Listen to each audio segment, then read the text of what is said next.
Hello friends, आप लोग का स्वागत है आपके अपने यूट्यूब चैनल इनविंसिबल मैथमेटिक्स में। इस चैनल में हम लोग डिस्कस करते हैं दोस्तों मैथमेटिक्स से रिलेटेड मैथमेटिक्स का जितना भी A to Z से लेकर जो कुछ भी है 1 से लेकर 1000, 100, lakhs जितना भी है टॉपिक सब कवर्ड करते हैं मैथमेटिक्स से रिलेटेड। सबसे पहले what is mathematics? Mathematics is the science और स्टडी ऑफ नंबर्स, क्वांटिटीज और shapes. Number, quantities, shapes. Number, quantities, numbers जो है जितना भी 1 2 3, आज हम लोग सुबह उठने से लेकर घड़ी को देखने तक से लेकर सब जगह हम लोग को नंबर्स वगैरह देखने को मिलता है।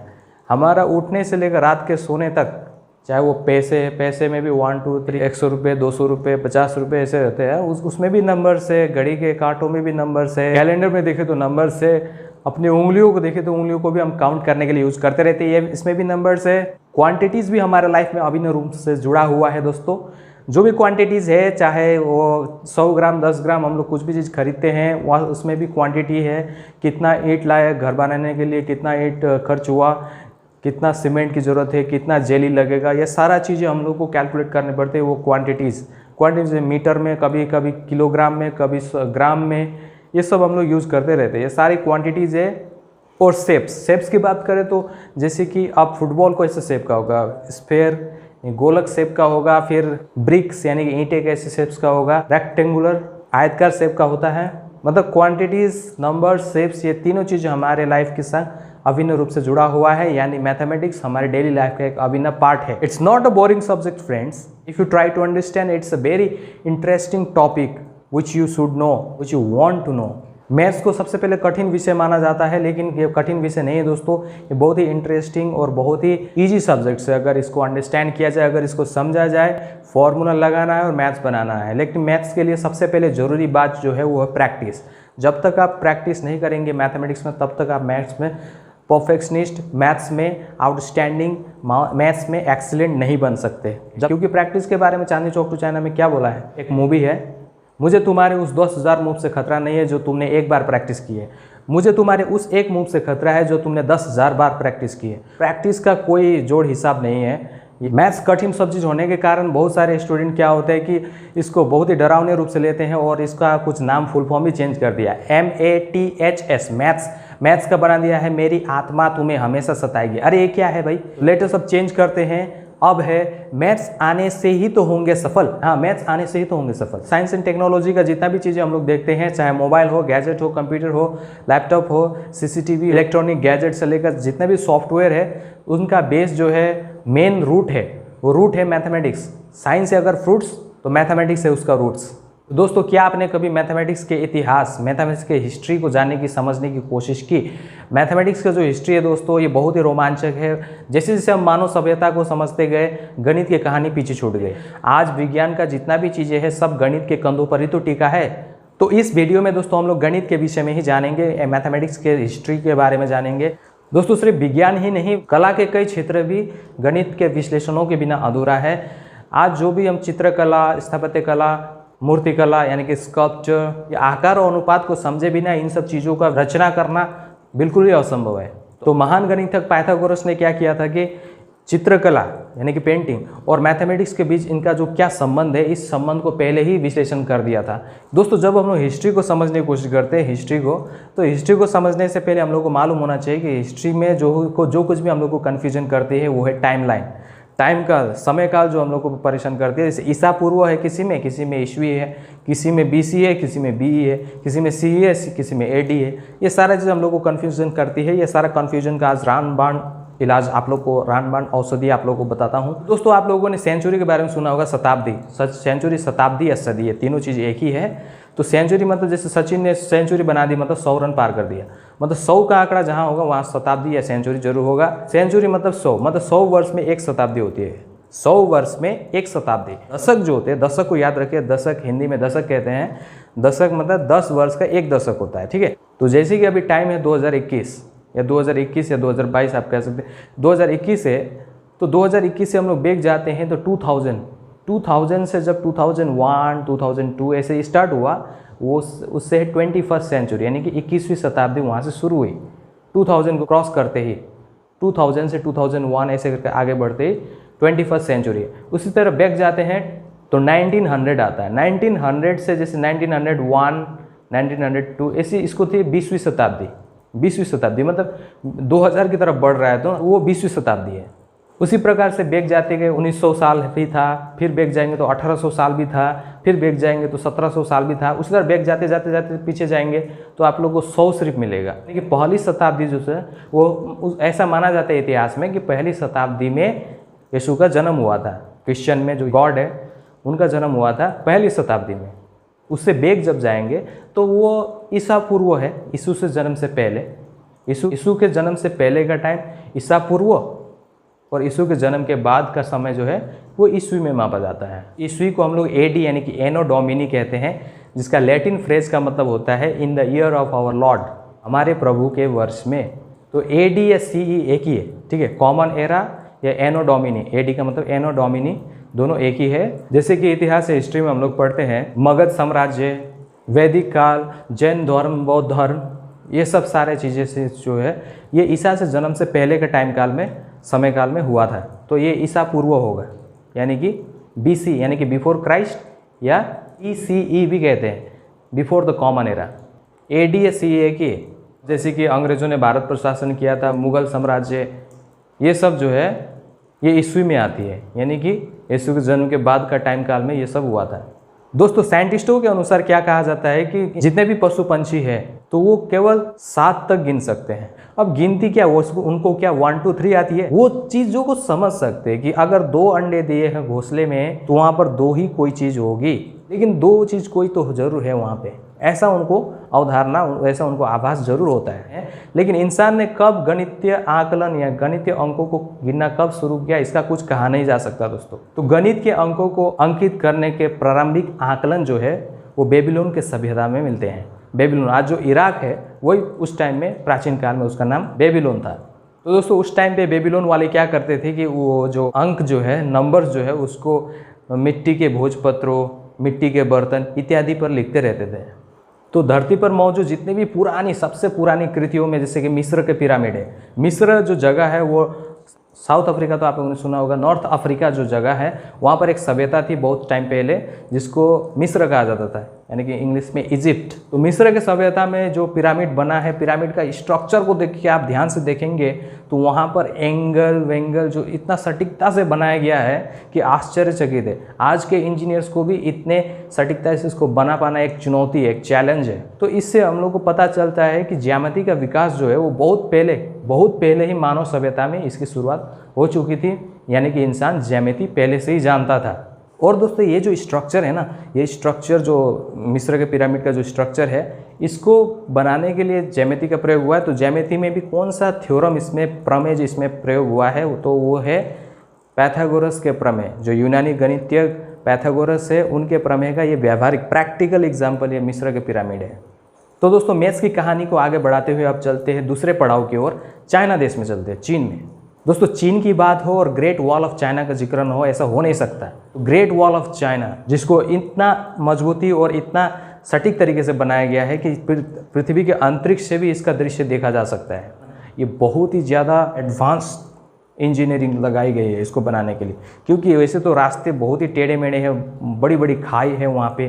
तो ऐसे जगह में जाकर इतने बड़े दीवार को इतना ऊंचा उठाना, हर एक एंगल का माप होना, हर एक चीज़ का कितना क्वांटिटी मटेरियल लगेगा, कितना कहाँ पर क्या लगाना पड़ेगा, ये सारा चीज़ें अगर कंपेयर किया जाए तो आज के इंजीनियर्स के लिए भी ये बहुत बड़ी चुनौती है दोस्तों। ये दीवार जो है ना दोस्तों, China great wall of China, ये बहुत बड़ी है दोस्तों। इसका जो लंबाई है वो किलोमीटर में, बहुत लंबी किलोमीटर है और सदियों तक बनता रहा था। आज से लगभग 2500 साल पहले इसका पहला पत्थर रखा गया होगा।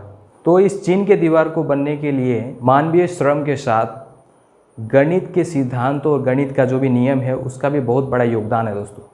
चीनियों की जो गणना है दोस्तों वो बांस के टुकड़ों के सहारे चलती थी। तो बेबीलोन, मिस्र या दुनिया की अन्य सभ्यताओं की तुलना में चीनियों ने गणित सीखने के लिए एक बड़ी होशियारी की, वो था कॉलम बनाना। तो कॉलम बनाने से क्या हुआ कि 1 10,000 10,000 lakhs 10 lakhs करोड़ 10 करोड़, यानी कि इकाई दहाई सैकड़ा हज़ार, जो आज हम लोग क्लास 4 5 से स्टार्ट कर देते बच्चों लोग को सिखाने, तो वो सारा चीज़ें क्या है करना बहुत ही ईजी हो गया था उस टाइम प्राचीन काल में चीनियों को। इसको हम लोग जैसे डेसिमल प्लेस वैल्यू सिस्टम कहते हैं। तो दोस्तों मिस्र के जो पिरामिड है और चीन का जो दीवार है उसके निर्माण के बाद भी मैथ्स का जो सफ़र है अभी अधूरा है, क्योंकि बहुत बड़ी और जटिल गणनाएं अभी भी मुश्किल से हो पाती थी।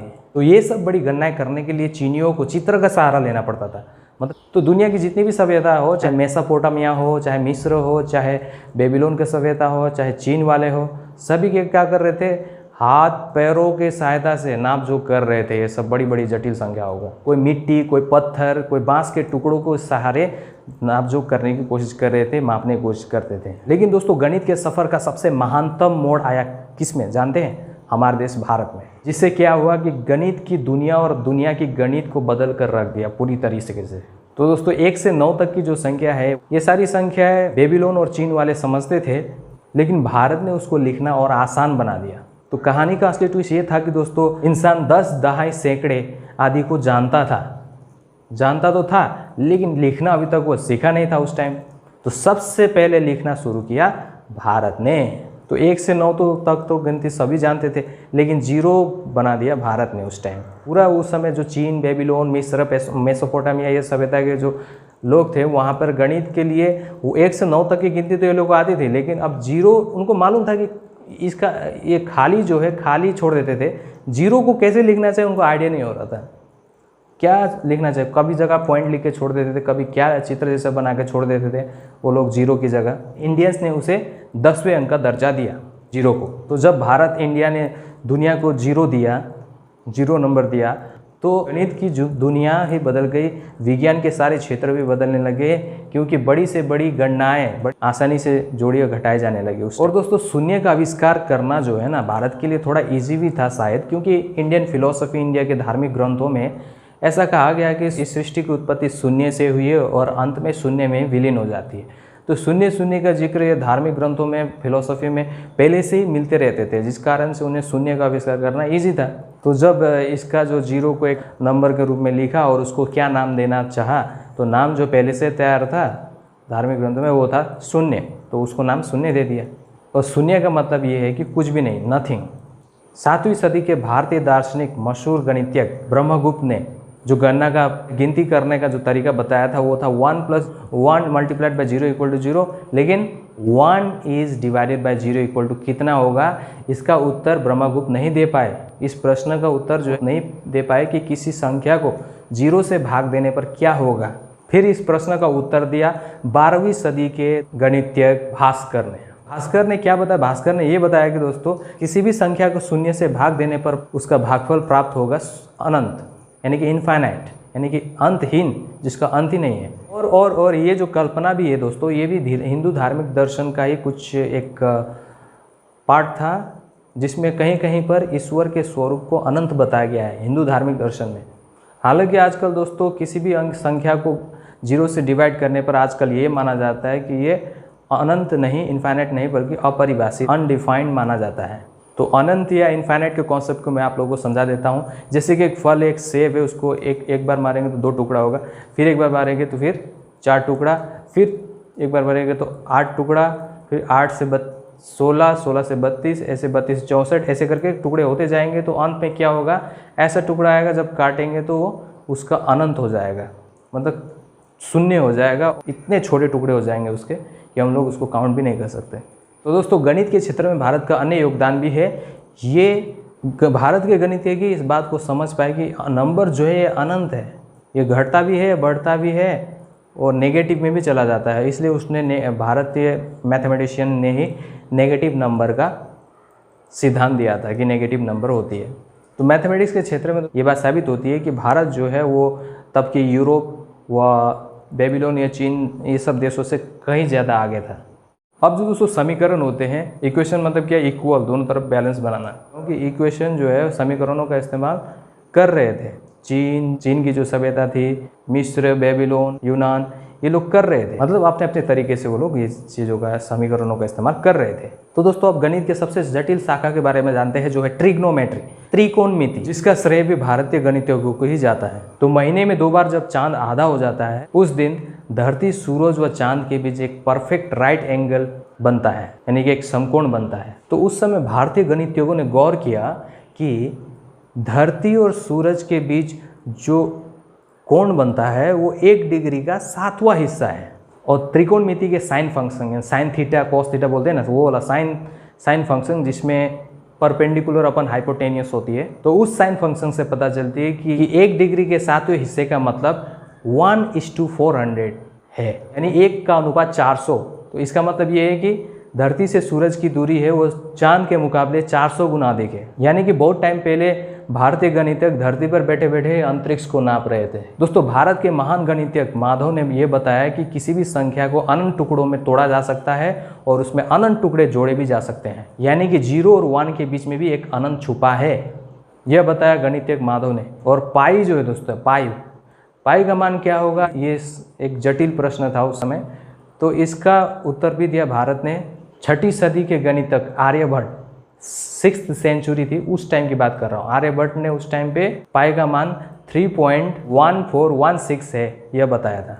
इसके आधार पर उन्होंने धरती की परिधि को माप दिया। परिधि जो सबसे बड़ा घेरा जो सर्कल बनता है पृथ्वी के बीच में, परिधि को ही नाप दिया, जिसका आकलन करके देखा तो मील था। आर्यभट्ट ने जब नाचा कि 24,834 मील है धरती की परिधि, और ये देखा भी गया कि कुछ हद तक ये संख्या सही भी है। लेकिन दोस्तों, इसका सही आकलन किया 15वीं सदी के गणितज्ञ माधव ने। तो पाई के बिना तब का इंजीनियर्स का नहीं, आज का इंजीनियर्स का भी काम चलना मुश्किल है दोस्तों। पाई का मान वो सबसे ज़्यादा इंपॉर्टेंट है। दरअसल पाई जो होता है ना दोस्तों, ये किसी भी वृत्त के परिधि और व्यास का अनुपात होता है। तो वृत्ताकार कोई भी रचना हो, जो भी सर्कल वाली रचना हो, गोल वाली रचना हो, उसमें आपको पाई का ज्ञान होना बहुत ज़रूरी है। तो उसमें भी सबसे महत्वपूर्ण योगदान जो है दोस्तों भारतीय गणितज्ञों का ही रहा है, पाई भारत ने ही दिया।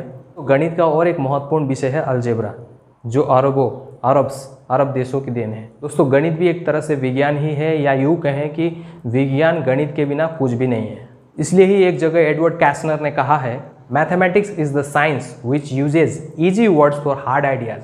किसी हार्ड आइडिया को डिफाइन करना हो तो मैथमेटिक्स ही एक जरिया है। अब आप एनर्जी और मैटर के बीच के रिलेशन को किस टूल्स का इस्तेमाल करते हुए दर्शाएंगे, वो E=mc²। ये क्या है? मैथमेटिक्स है।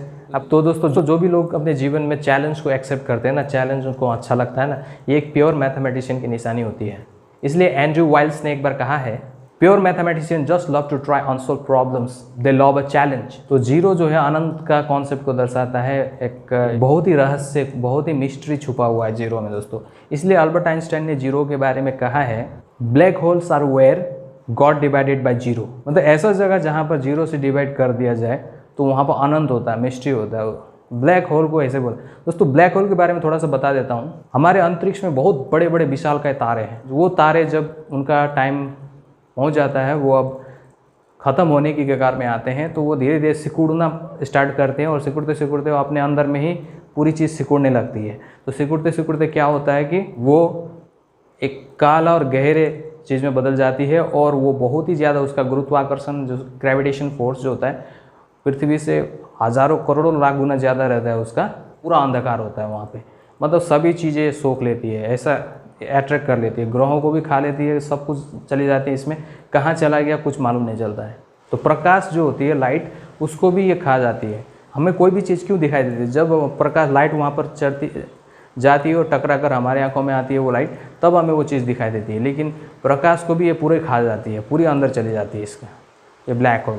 तो इसमें सारी चीज़ें क्या है दोस्तों, अंतरिक्ष में सारी चीज़ें मैथमेटिक्स चीज़ें, ज्योमेट्रिकल शेप में बहुत सारी चीज़ मैथमेटिक्स से इसको डिफाइन कर सकती है अंतरिक्ष को, और कोई भी सब्जेक्ट ऐसा नहीं है। इसलिए गैलीलियो गैलीली ने एक बार कहा है, mathematics is the language with which God has written the universe. मतलब ब्रह्मांड जो है, जहाँ पर ग्रह, नक्षत्र, तारे, उल्कापिंड, ब्लैक होल, सारी चीज़ जो है मैथमेटिक्स की भाषा में गॉड ने, भगवान ने लिखा है, ऐसा बोलते हैं गैलीलियो गैलीली। तो कैसा लगा है वीडियो? आप लोगों को ज़रूर पसंद आया होगा। मिलते हैं अगले वीडियो में, मैथमेटिक्स की कहानी और बाकी है अभी। हम लोग दूसरे वीडियो में मिलेंगे, तब तक के लिए good bye and take care. Thank you दोस्तों, जय हिंद।